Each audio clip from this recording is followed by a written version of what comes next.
With the revenue sharing system, you guys become partners not just with each other, but all the new teams in the league. How does that process change the way you interact with each other? Hopefully it encourages more cooperation.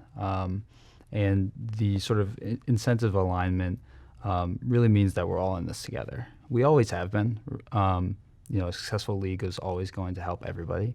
But now hopefully there's more opportunities to share, to partner, and to really take sort of what the NBA model is, which is they compete, like hell on the court, and their partners off the court, right? And take a similar thing with the Rift in this case, and do that. And I think, with the various expertises we have in sort of this collection of partners, we can create something really special.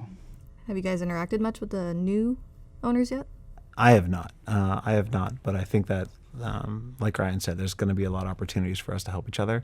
They're going to have relationships that for years in their businesses that those relationships I've wanted for years, but esports wasn't really on their radar. So they're going to be able to introduce me to clients, and just by introducing their own clients to esports, it's going to have a big impact on my business, and I'm going to be happy to share with them how we impact our audience and how we motivate our players and help them do that for their organizations as well. So I think it's going to be actually a huge growth increase in our ability to function as a league and as operators. A lot of times the challenges with sponsors is not that the numbers aren't there. In terms for a bang for your buck, sponsoring esports is awesome. It's a great demographic. It has huge engagement. There are great personalities and platforms, and it's awesome. But there's a storytelling element that sometimes that gets lost in it. It's a shift from what people who are used to thinking of sports think of. And so that storytelling aspect gets a lot easier if it's a household name brand like the Golden State Warriors getting involved and trying to sell sponsorship alongside their team. That can be really powerful and hopefully help every team in the league and bring sort of that sort of wealth of knowledge with them to the league. What are you telling them in terms of understanding the community? So far, nothing. but I'm looking forward to that conversation, to be talking with them. I mean, they're going to have their first,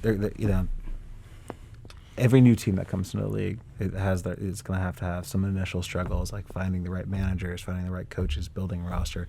That's really hard. And like some of that stuff, we can't get too involved in. I can't go build a roster for another team, but I can give like some, maybe if they ask me, hey, what do you think about, this manager, or do you have any suggestions for a manager I should use? Then I can help there. But to some degree, you are still competitors. You are not just on the Rift, but in terms of fan market. Yeah. How does that balance into supporting each other?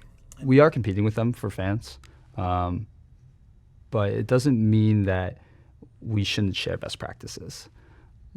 Having 10 competent teams in the league and 10 teams that are great at branding and great at fan interaction and great at competing helps everybody. Competition is going to make everyone better, and it's going to force teams to continually innovate and to continually get better at connecting with their fans and at competing on the Rift and all parts of the business. How much does being permanent partners improve sponsorship opportunities for you guys? It's going to change the conversation with our sponsors greatly, because in the old system, it was possible that you could be removed from the league every 6 months or so. And that really hinders your ability to build a long-term partnership with any of your sponsors. Like maybe a sponsor would love to build a facility with Cloud9, but if you're going to be removed from the league within 6 months, that's not a really comfortable conversation for them to have. Now when they know they're going to be here for the long term, they can actually build a 3, 4, 5 year engagement with Cloud9 and feel comfortable that we're going to be there the entire time. So it changes the conversation greatly just by having that permanence. And in regards to your teams particularly, what will your fans be seeing differently, in part because of the stability and capital? How does capital make a better fan experience? That's an interesting question. Yeah. Yeah, I think like